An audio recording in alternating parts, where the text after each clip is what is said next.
Good morning, everybody, my brothers and sisters and young people and friends, everybody gathered here this morning. Good morning. How did you wake up this morning? With a grumble at your clock, a thud of your feet, a rub of the eyes, a crash in the shower, a poke at the coffee machine, a stab of your toothbrush, a grunt at your family, a squint at the sun, and a groan at the traffic? In all that, did you see God? Jesus tells us in our reading this morning in John 14, verse 16, that he was leaving us a helper. And I will ask the Father, and he will give you another helper to be with you forever, even the Spirit of truth. The Spirit. Did you see the Spirit this morning? Did you see love, joy, peace, patience, kindness, goodness, faithfulness, gentleness, and self-control this morning in yourself? As you were grumbling and thudding and rubbing and crashing and poking and stabbing and grunting and squinting and groaning, did you see God in yourself? It can be hard, but we're meant to reflect God every day, like a mirror. We're meant to see God in ourselves. So this morning we're going to climb a mountain, up and back down, all the while looking for God. And the aim of our journey this morning is to see God in ourselves, in others, in Jesus, and to see God directly. And then we'll come back to see God very close to home again. I, like many of you, are very fortunate because I do see God every morning, well, most mornings, if I look, because if I'm not looking, I do not see God. And as you can probably guess, it's not always me when I'm grumbling and thudding through my morning, but in my wife. As we find in Proverbs 31, I can see God when she rises while it is still night to provide food for her household. When I see that she's not afraid of the snow for her household, while she's dressing herself in strength and she holds wisdom in her words. And even with this example right in front of me, I sometimes do not see God. I'm sometimes just too preoccupied with my own grumbling and thudding and rubbing and crashing. We are meant to see God in the others around us, as they show the ways of the pure and wise woman at the end of Proverbs, or live the pure fruit of the Spirit. We should see God. It's easy to think that I'm the only one who sometimes fails to see God in the believers around me. It's easy to wrongly think that everyone else has this sorted out and it's only me with this trouble of seeing God. I think we all have moments like that. So this morning I'd like us to have a quick look at Timothy.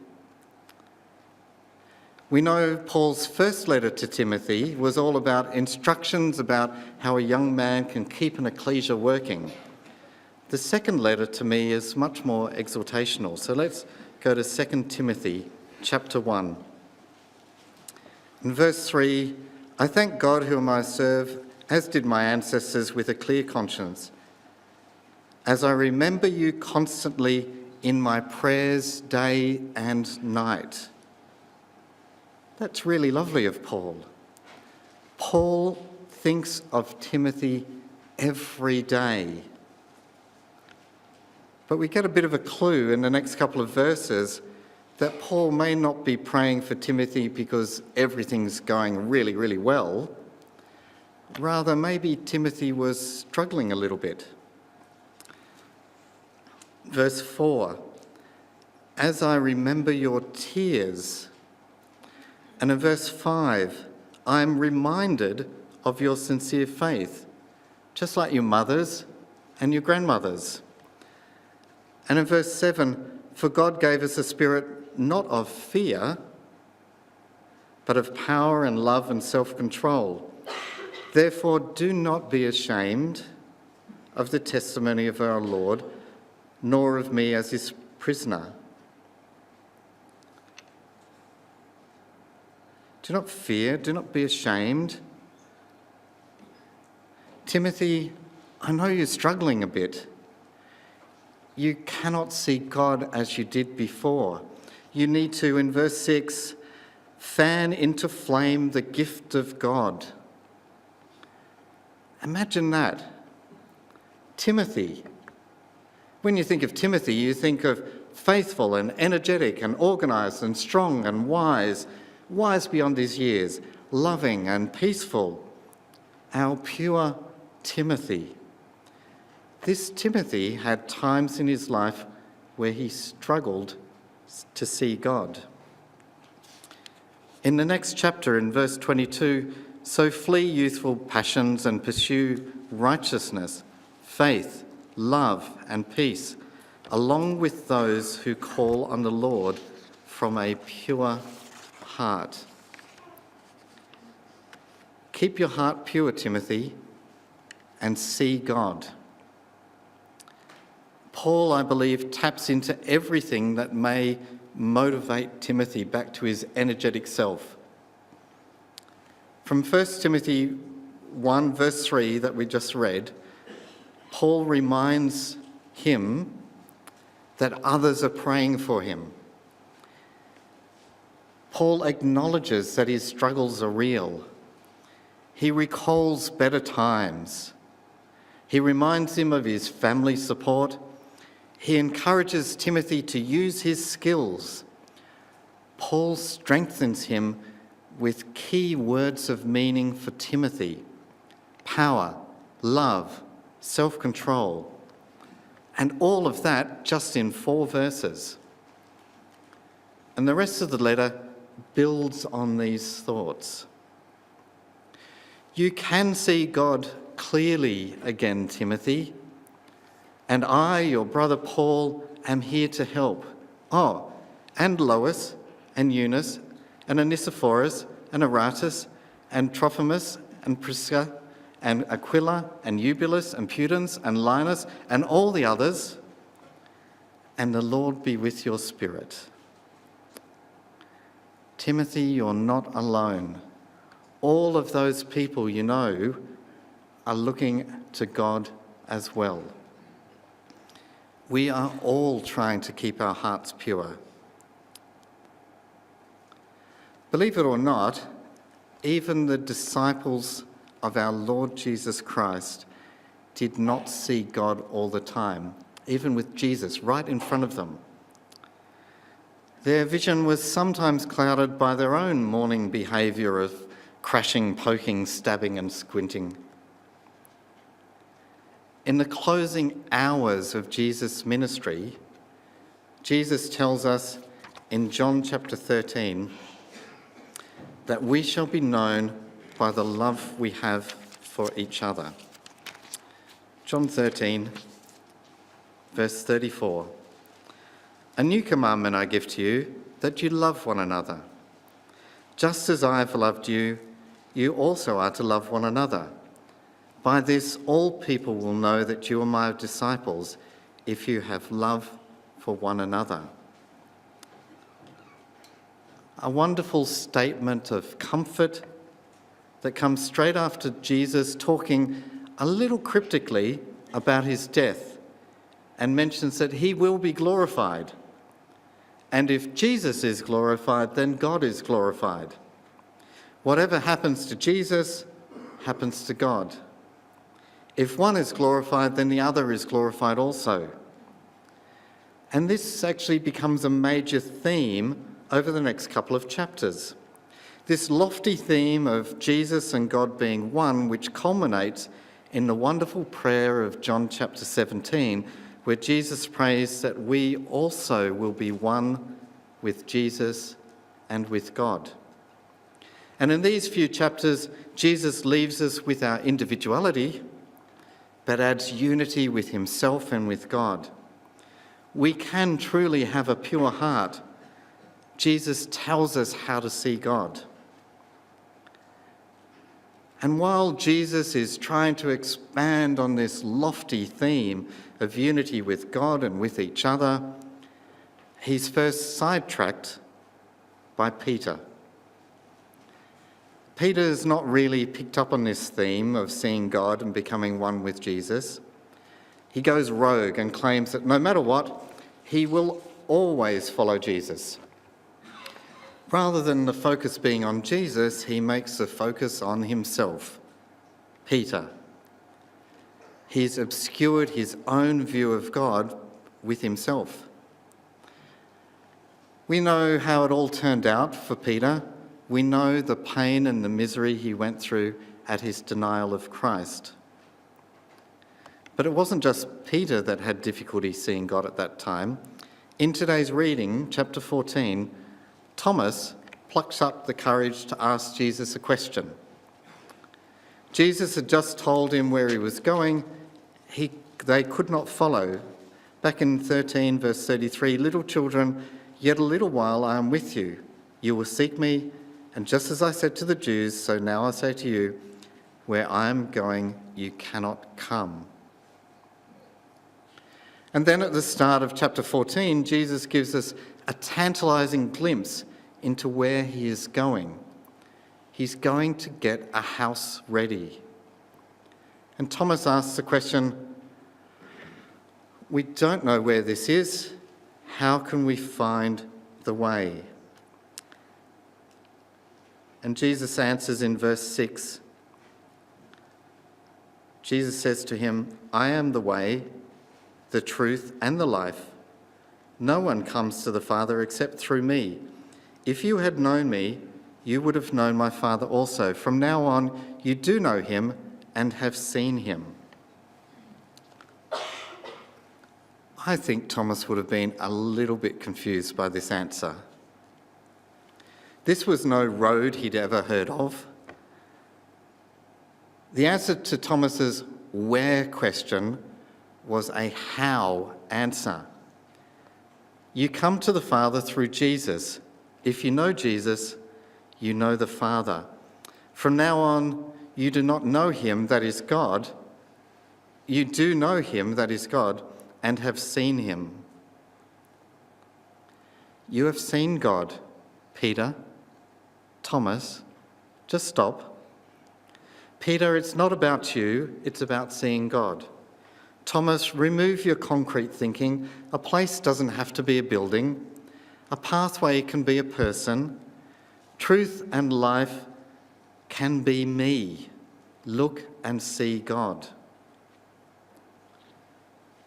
Oh, the disciples' heads would have been swimming.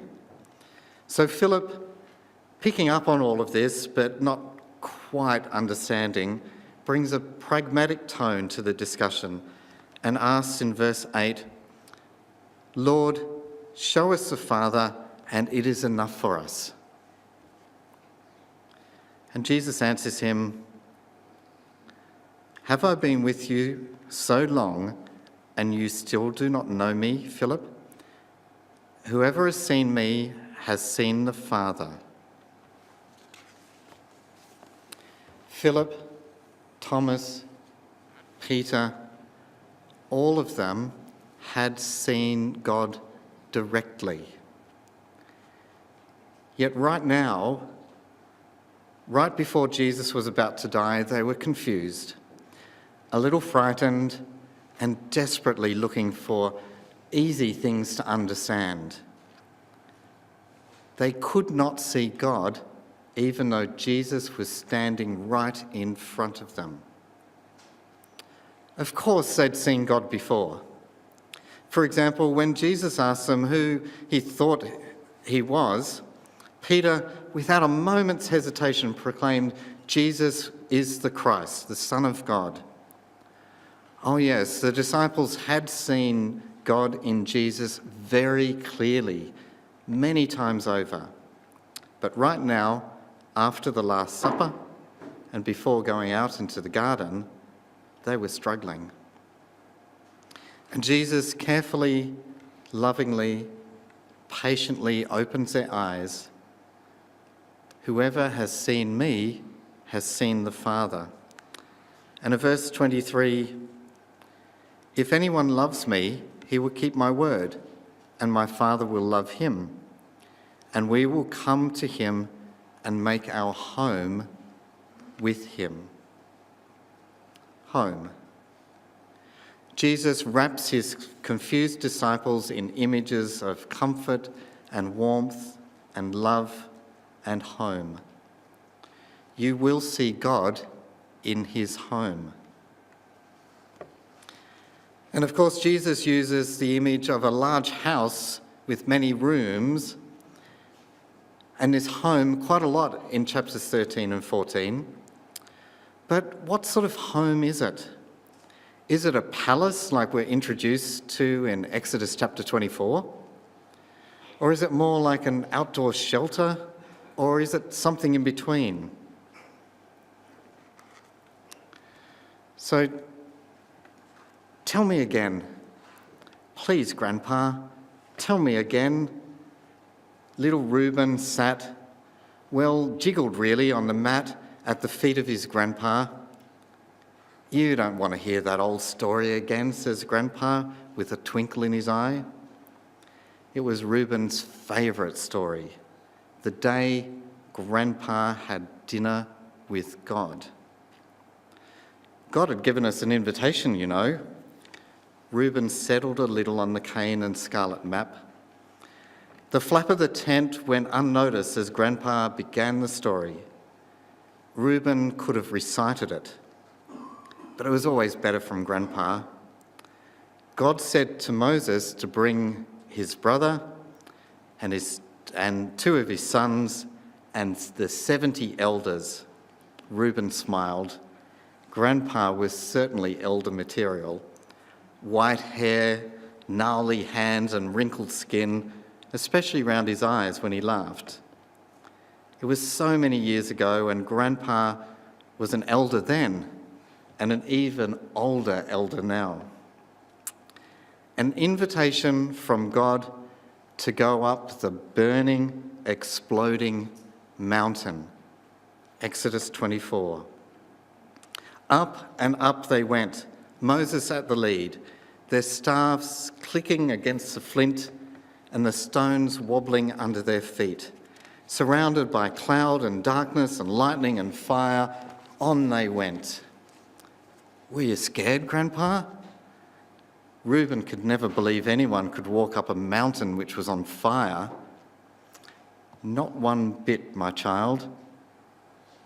But he always said it with a wink in his voice, and Reuben never knew if Grandpa was scared or not. At the top of the mountain, the smoke and fire and noise and cloud seemed to open up like a door, and inside was a huge room, bigger than the tabernacle, bigger than the fence around the tabernacle, bigger even than the palace of Pharaoh in Egypt, or the pyramids, or anything you can imagine. Bigger than all the tents of Israel? Bigger, said Grandpa. And the floor was made of pure sapphire, clear and bright and blue like the sky on a hot day. You could see the foundations through the floor, and it was not the rocks and stones of the mountain. These were beautiful and made of pure jewels, and the walls were pure gold, so fine you could almost see through, and they shone bright like the sun. And so Grandpa would talk and keep Reuben entranced. He would talk of the building and the meal and of what the elders talked about.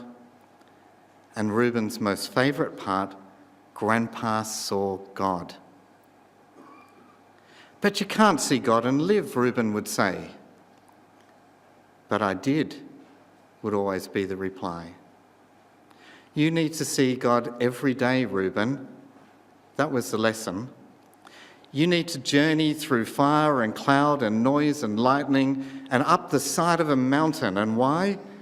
So you can see God and live.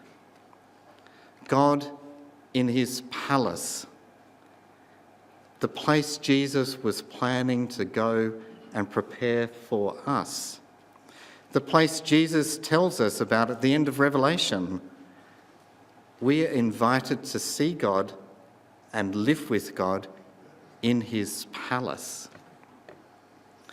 Our friend and brother Peter also saw God up a mountain. There was no fire, no cloud, no lightning, no noise. There was no palace. There was not even a shelter. Just Jesus and Moses again and Elijah talking quietly. At the Transfiguration, Peter, James and John saw a different kind of palace. Not a physical one, but a pure and spiritual one. Jesus shone with the glory of God, his face and clothes as white as light.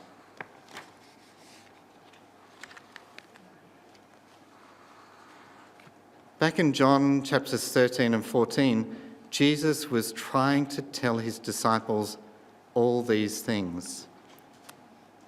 The house he was going to prepare was a spiritual house, beautiful and grand like a palace, a place of peace and sustenance and safety. But the house dwells inside Jesus, and should be inside each one of us if we would have it. So here we are at the top of the mountain with Jesus and our Father. Let's have a look in Psalm 24.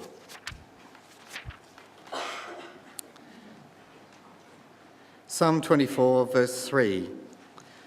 Who shall ascend the hill of the Lord, and who shall stand in his holy place? Well, Jesus tells us that you can. You can see yourself in a palace of incredible purity and beauty, having a feast. Or you can see yourself surrounded by pure, unharmed nature, having quiet conversation while enjoying the view.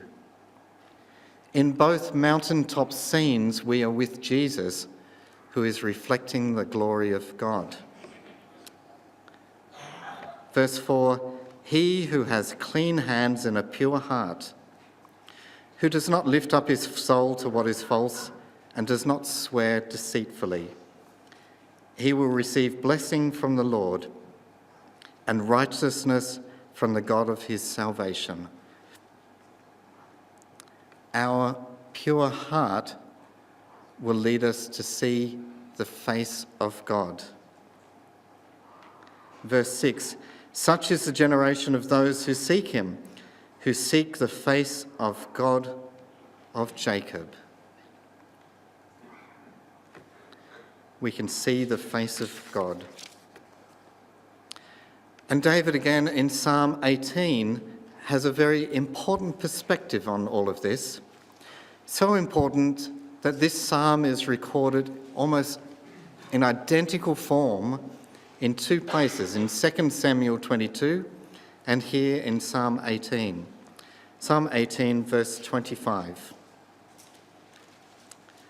With the merciful, you show yourself merciful. With the blameless man, you show yourself blameless. With the purified, you show yourself pure. With the crooked, you make yourself seem tortuous. God reveals himself to us depending on our own actions and attitudes.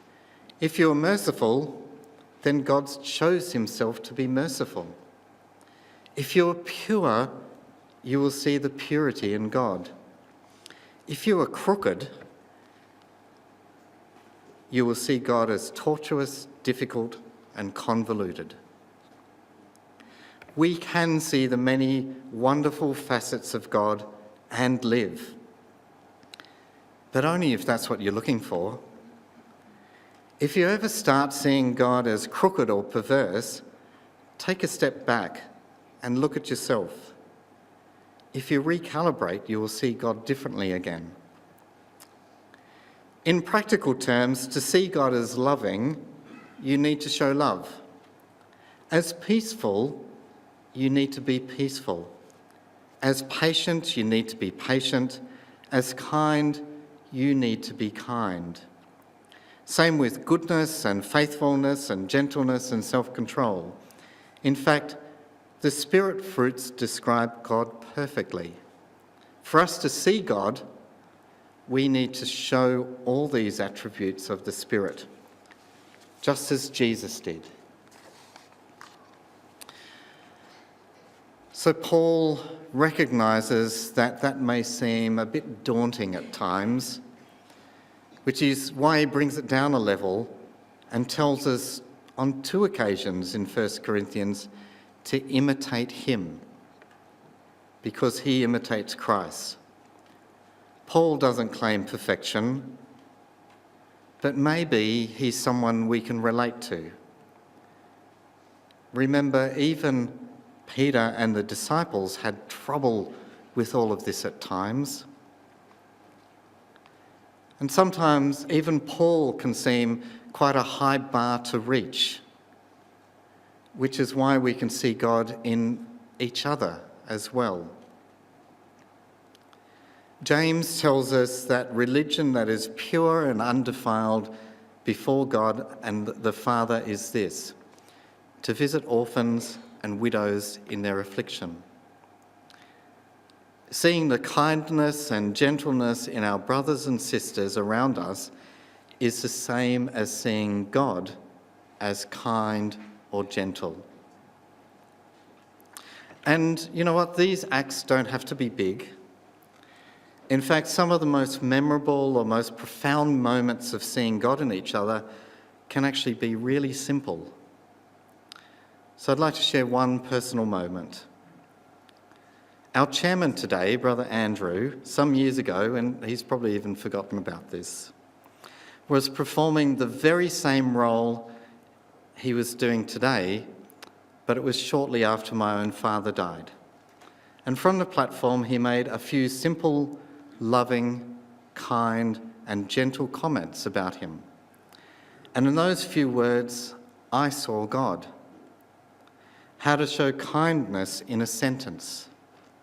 How to choose the right moment. How to search for opportunities to lift up the good.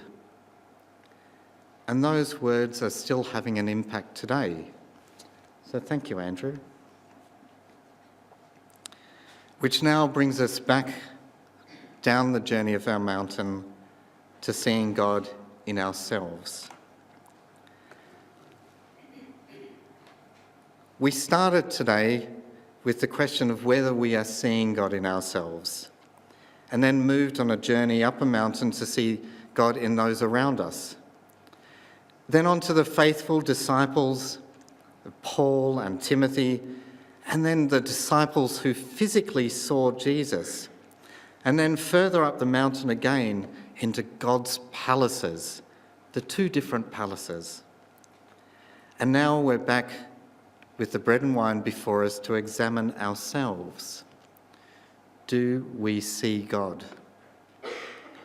Jesus summarised it like this: "Blessed are the pure in heart, for they shall see God." Is that us? God wants us to be pure in heart. He wants us to see him, and because of that, to live. So, how did you wake up this morning? With a grumble at your clock and a thud of your feet and a rub of the eyes and a crash in the shower, a poke at the coffee machine, a stab of your toothbrush, a grunt at your family, a squint to the sun, and a vision of God reflected in the mirror?